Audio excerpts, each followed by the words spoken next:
Multiplication 2026, rien ne peut m'arrêter au nom de Jésus. Tournez vos yeux vers Dieu. Turn your eyes toward God. Célébration du Père ce jeudi 4 juin 2026. Elle est tirée de Psaume chapitre 34, le verset 5. Ils se tournèrent vers lui et furent illuminés. Leurs visages ne furent point couverts de honte. Dans la vie, ce que nous regardons influence notre direction, nos décisions et même notre état d'esprit. Lorsque nos yeux sont fixés sur les difficultés, nous risquons d'être envahis par la peur et l'incertitude. Mais lorsque nous tournons nos regards vers Dieu, nous recevons lumière, paix et assurance.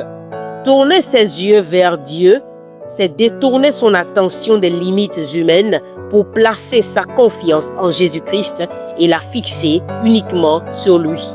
Tourner ses yeux vers Dieu, c'est choisir de s'appuyer sur la parole, d'oublier les autres options, même celles attrayantes, et se concentrer exclusivement sur Dieu. Que gagne-t-on en tournant ses yeux vers Dieu? Premièrement, vous êtes illuminé. Être illuminé, c'est recevoir la clarté nécessaire pour prendre les bonnes décisions, loin de toute confusion. Être illuminé, c'est bénéficier de l'inspiration divine dans ses activités.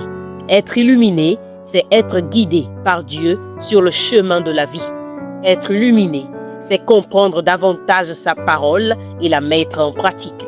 Être illuminé enfin, c'est vivre une joie profonde qui dépasse les épreuves et les défis. Deuxièmement, quand vous tournez vos yeux vers Dieu, vous n'avez jamais honte.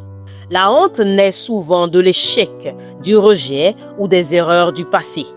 La honte est un sentiment de gêne ou d'humiliation qui naît du fait d'avoir commis un acte déshonorant ou un acte immoral. Mais celui qui se confie en Dieu trouve grâce, restauration et relèvement. Lorsque nous nous tournons vers lui, il efface la honte et nous revêt de son honneur. Prière. Père, au nom de Jésus, je me détourne de toute autre source de confiance aujourd'hui et je fixe mes regards sur toi seul. Merci Père. Jésus est Seigneur. Jésus restaure. Signé par le docteur King Wangpa, Star House Ministries.